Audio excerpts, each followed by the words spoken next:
అయ్యి అయ్యి అమ్మ ఫ్యాన్ అయితే 5లో తిరుగుతుంది, గాలేమో రావడంలే. ఏం చేయాలప్ప దీనికి? డాడీ కొత్తది తీసుకుందాం ఊరికినే.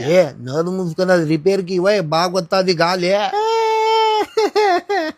వీడు వాని అమ్మ పాలు సరిపోక నా పాలు కూడా తాగుతా ఉంటాడు. ఊరినూరిని ఏంటిగా ఇడుస్తా అంటావురా నువ్వు? నైనా అన్నయ్య పెన్సిల్ పెన్సిల్ నీ పెళ్లి క్యాన్సిల్ పిల్లాట్లో తెలుసు నా కొడుక కామెడీ చేసి కొడతావరా నువ్వు? ఉండే నాన్నకు చెప్తా. డాడీ ఎండాకాలంలో ఇట్లా చల్లగా కొలా కింద పండుకుంటే బల్లే ఉంటుందప్పా. మమ్మీ డాడీ ఎక్కడున్నారు? బాయ్ నా కొడుకులు ప్రశాంతంగా స్నానం కూడా చేయనీరప్పా.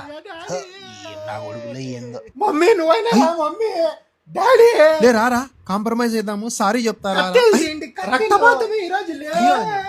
స్పీడ్ మమ్మీ, ఇంకా స్పీడ్. దీనికన్నా స్పీడ్ ఊపితే ఇంకా రిటర్న్ రావు, నువ్వు అట్లే పోతావు పైకి. సో సెకండ్ హ్యాండ్ బండి అండి, సేల్ కి అయితే వచ్చిందండి. ఓనర్ అర్జెంట్ డబ్బులు అవసరం పడి ఉంటే అమ్మేస్తానండి. కావాల్సిన వాళ్ళు కింద కామెంట్ చేయండి.